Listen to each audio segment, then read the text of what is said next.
संतोषी माता का व्रत हिंदू धर्म में विशेष महत्व रखता है। यह व्रत सुख, शांति और मनोकामनाओं की पूर्ति के लिए शुक्रवार को रखा जाता है। संतोषी माता व्रत कथा भगवान गणेश की पुत्री माता संतोषी की महिमा का वर्णन करती है। इस कथा को सुनने या पढ़ने से भक्तों के जीवन के दुख और दरिद्र दूर हो जाते हैं। इस व्रत के दौरान खट्टी चीजों का सेवन वर्जित माना जाता है, जो भक्तों में धैर्य और संतोष की भावना जागृत करती है। यदि आप इस पावन कथा को पूर्ण रूप से करते हैं, तो आपको सुख, शांति और समृद्धि की प्राप्ति होती है। संतोषी माता व्रत कथा। एक बुढ़िया थी, उसके 7 बेटे थे। 6 कमाने वाले थे, जबकि एक निकम्मा था। बुढ़िया 6 बेटों की रसोई बनाती, भोजन कराती और उनसे जो कुछ जूठन बचती वह 7वें को दे देती। एक दिन वह पत्नी से बोला, देखो मेरी माँ को मुझ पर कितना प्रेम है। वह बोली, क्यों नहीं, सबका जूठा जो तुमको खिलाती हैं। वह बोला, ऐसा नहीं हो सकता है, मैं जब तक आंखों से न देख लूं मान नहीं सकता। बहू ने हंसकर बोली, देख लोगे तब तो मानोगे। कुछ दिन बाद त्योहार आया। घर में 7 प्रकार के भोजन और चूरमे के लड्डू बने। वह जांचने को सिर दुखने का बहाना कर पतला वस्त्र सिर पर ओढ़े रसोई घर में सो गया। वह कपड़े में से सब देखता रहा। 6 भाई भोजन करने आए। उसने देखा, माँ ने उनके लिए सुंदर आसन बिछा, नाना प्रकार की रसोई परोसी और आग्रह करके उन्हें जिमाया। वह देखता रहा। 6 भोजन करके उठे तब माँ ने उनकी जूठी थालियों में से लड्डुओं के टुकड़े उठाकर एक लड्डू बनाया। जूठन साफ कर बुढ़िया माँ ने उसे पुकारा, बेटा 6 भाई भोजन कर गए हैं, अब तू बाकी है, उठ, तू कब खाएगा।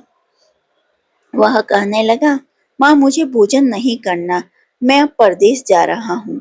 माँ ने कहा, कल जाता हो तो आज चला जा। वह बोला, हाँ आज ही जा रहा हूँ। यह कहकर वह घर से निकल गया। 7वें बेटे का परदेश जाना। चलते समय पत्नी की याद आ गई। वह गौशाला में कंडे थाप रही थी। वह जाकर बोला, हम जावे परदेश आवेंगे कुछ काल, तुम रहियो संतोष से धर्म आपनो पाल। वह बोली, जाओ पिया आनंद से हमारो सो छटाए, राम भरोसे हम रहे ईश्वर तुम्हें सहाय। 2 निशानी आपन देख धरो में धीर, सुधी मति हमारी बिसारियो रख्यो मन गंभीर। वह बोला, मेरे पास तो कुछ नहीं, यह अंगूठी है सो ले और अपनी कुछ निशानी मुझे दे। वह बोली, मेरे पास क्या है, यह गोबर भरा हाथ है। यह कहकर उसकी पीठ पर गोबर का हाथ मारा, थाप दिया। वह चल दिया। चलते चलते दूर देश पहुंचा। परदेश में नौकरी। वहां एक साहूकार की दुकान थी। वहां जाकर कहने लगा, भाई मुझे नौकरी पर रख लो। साहूकार को जरूरत थी, बोला रह जा। लड़के ने पूछा, तनख्वाह क्या दोगे। साहूकार ने कहा, काम देखकर दाम मिलेंगे। साहूकार की नौकरी मिली। वह सुबह 7 बजे से 10 बजे तक नौकरी बजाने लगा। कुछ दिनों में दुकान का सारा लेन देन, हिसाब किताब, ग्राहकों को माल बेचना, सारा काम करने लगा। साहूकार के 7-8 नौकर थे, वे सब चक्कर खाने लगे। यह तो बहुत होशियार बन गया।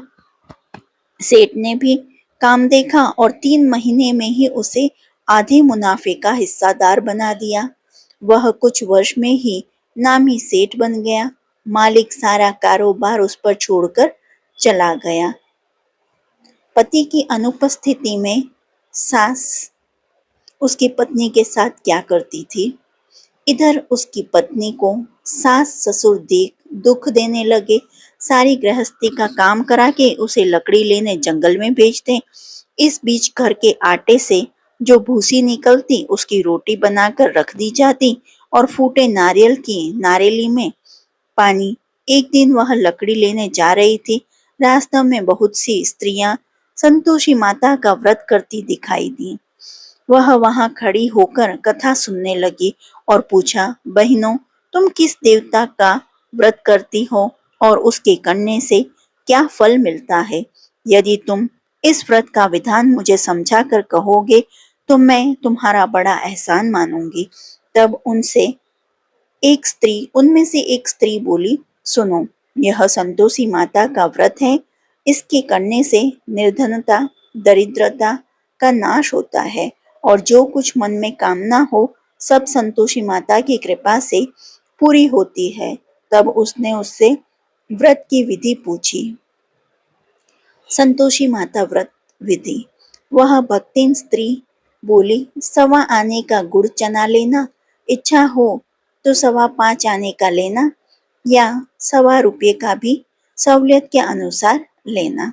बिना परेशानी और श्रद्धा व प्रेम से जितना भी बन पड़े सवाया लेना। प्रत्येक शुक्रवार को निराहार रहकर कथा सुनना। इसके बीच क्रम टूटे नहीं, लगातार नियम पालन करना। सुनने वाला कोई न मिले तो घी का दीपक जलाकर उसके आगे या जल के पात्र को सामने रखकर कथा कहना। जब कार्य सिद्ध न हो, नियम का पालन करना और कार्य सिद्ध हो जाने पर व्रत का उद्यापन करना। 3 मास में माता फल पूरा करती है। यदि किसी के ग्रह खोटे भी हों तो भी माता वर्ष भर में कार्य सिद्ध करती है। फल सिद्धि होने पर उद्यापन करना चाहिए, बीच में नहीं। उद्यापन में 2.5 सेर आटे का खाजा तथा इसी परिमाण में खीर तथा चने का साग करना। 8 लड़कों को भोजन कराना। जहां तक मिले देवर जेठ भाई बंधु के हों, न मिले तो रिश्तेदारों और पास पड़ोसियों को बुलाना, उन्हें भोजन कराना तथा शक्ति दक्षिणा दे माता का नियम पूरा करना। उस दिन घर में खटाई न खाना। यह सुन बुढ़िया की लड़के की बहू चल दी। रास्ते में लकड़ी के बोझ को बेच दिया और उन पैसों से गुड़ चना ले माता के व्रत की तैयारी कर आगे चली और सामने मंदिर देखकर पूछने लगी, यह किसका मंदिर है? सब कहने लगे, संतोषी माता का मंदिर है। यह सुनकर माता के मंदिर में जाकर चरणों में लौटने लगी। दिन हो विनती करने लगी, माँ, मैं निपट अज्ञानी हूँ, व्रत की कुछ भी नियम नहीं जानती, मैं दुखी हूँ। हे माता जगत जननी, मेरा दुख दूर कर, मैं तेरी शरण में हूँ। माता को दया आई। एक शुक्रवार बीता कि दूसरे को उसके पति का पत्र आया और तीसरे शुक्रवार को उसका भेजा हुआ पैसा आ पहुंचा।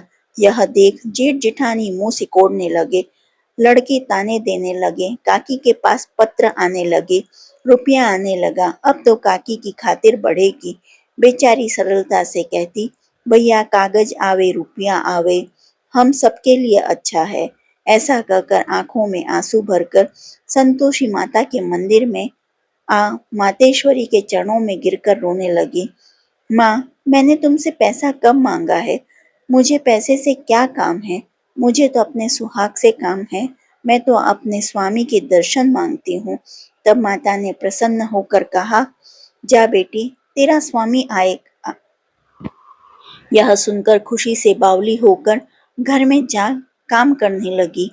अब संतोषी माँ विचार करने लगी, इस भोली पुत्री को मैंने कह तो दिया कि तेरा पति आएगा, लेकिन कैसे?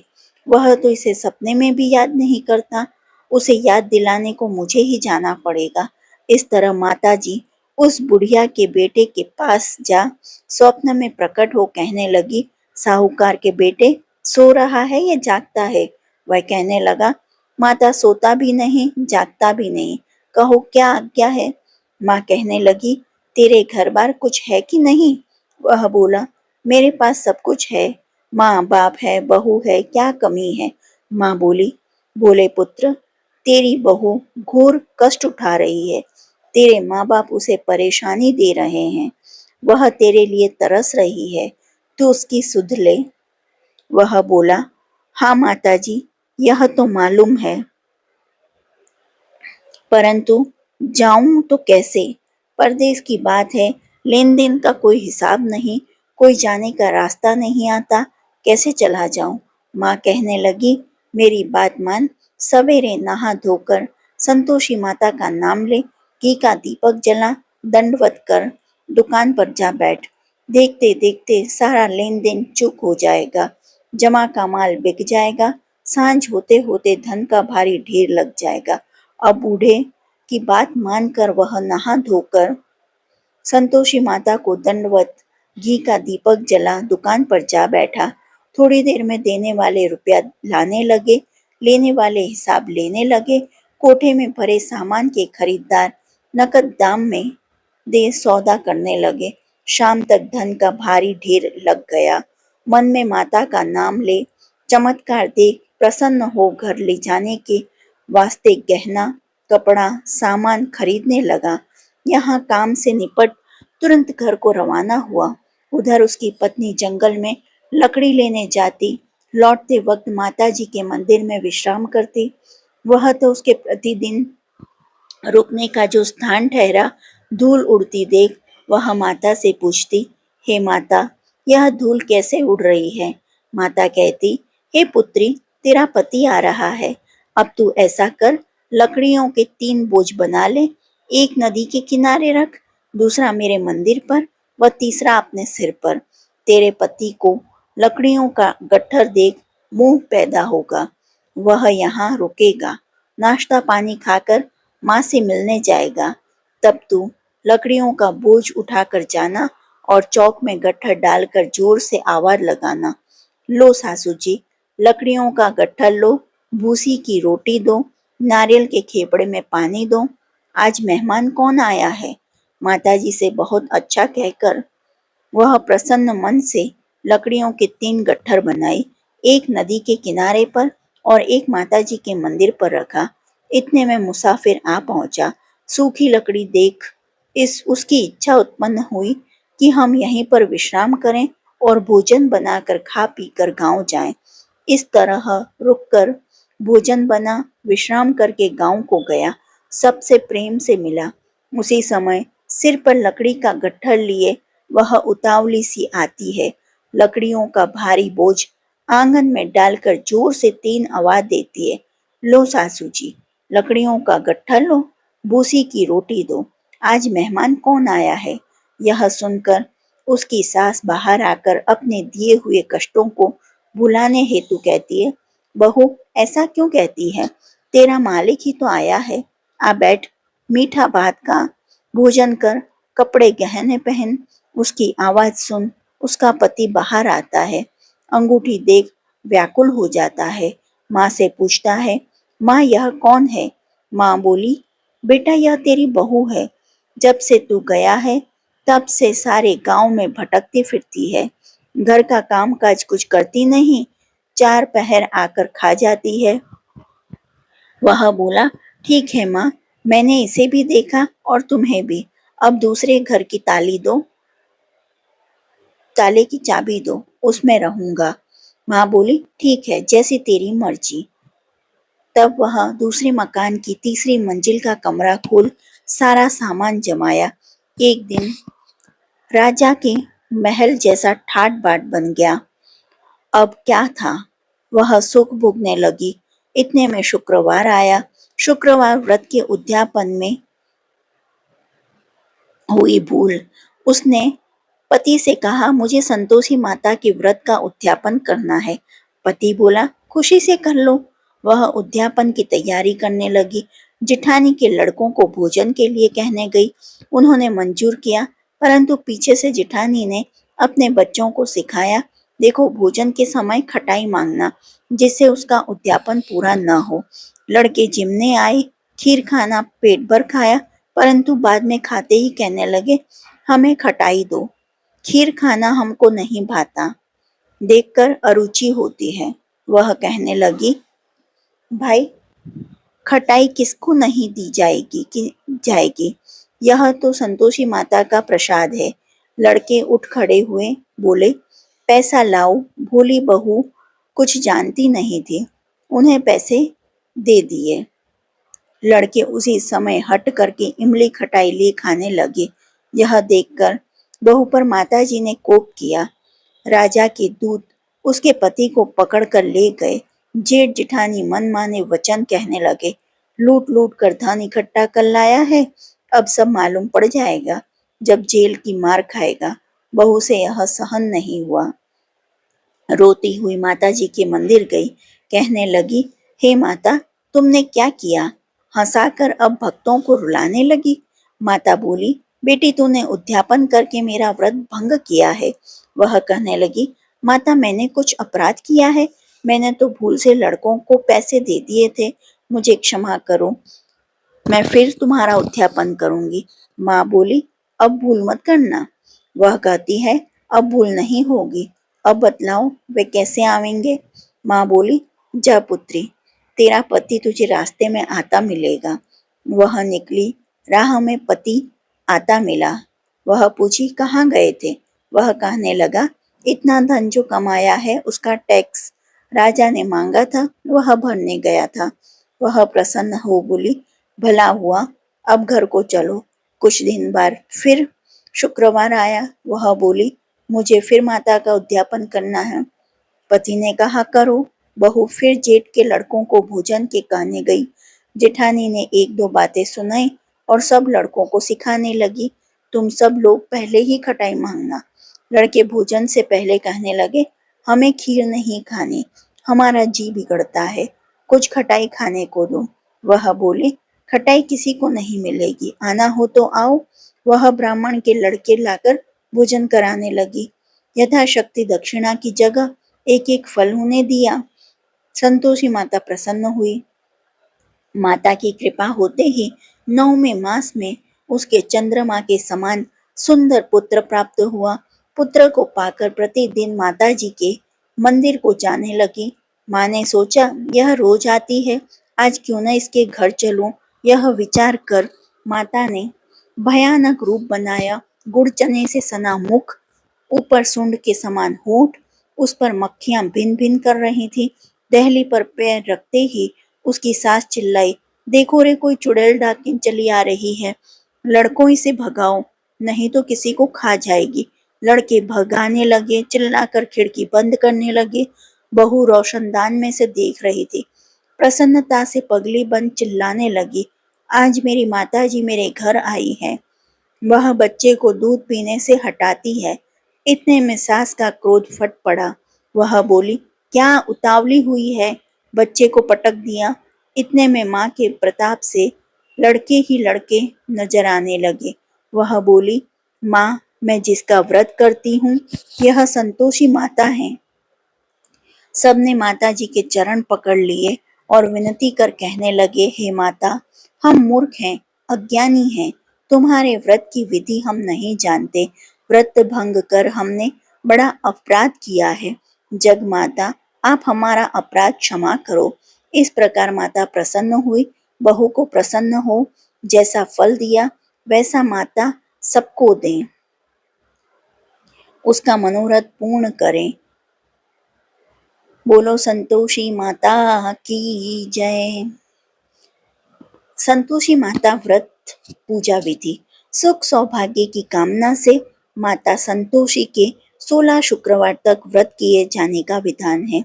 सूर्योदय से पहले उठकर घर की सफाई इत्यादि पूर्ण कर लें। स्नान आदि के पश्चात घर में किसी सुंदर व पवित्र जगह पर माता संतोषी की प्रतिमा या चित्र स्थापित करें। माता संतोषी के सम्मुख एक कलश जल भरकर रखें। कलश के ऊपर एक कटोरा भरकर गुड़ व चना रखें। माता के समक्ष एक घी का दीपक जलाएं। माता को अक्षत, फूल, सुगंधित गंध, नारियल, लाल वस्त्र या चुनरी समर्पित करें। माता संतोषी को गुड़ व चने का भोग लगाएं। संतोषी माता की जय बोलकर माता की कथा आरंभ करें। संतोषी माता व्रत उद्यापन विधि। 16 शुक्रवार विधिवत तरीके से पूजा करने पर ही संतोषी माता व्रत का शुभ फल मिलता है। इसके बाद व्रत का उद्यापन करना जरूरी होता है।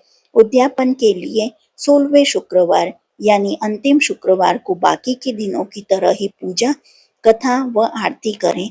इसके बाद 8 बालकों को खीर पूरी चने का भोजन कराएं तथा दक्षिणा व केले का प्रसाद देकर उन्हें विदा करें। अंत में स्वयं भोजन ग्रहण करें। इस दिन घर में कोई खटाई न खाए, न ही किसी को कुछ भी खट्टा दें। बोलिए संतोषी माता की जय।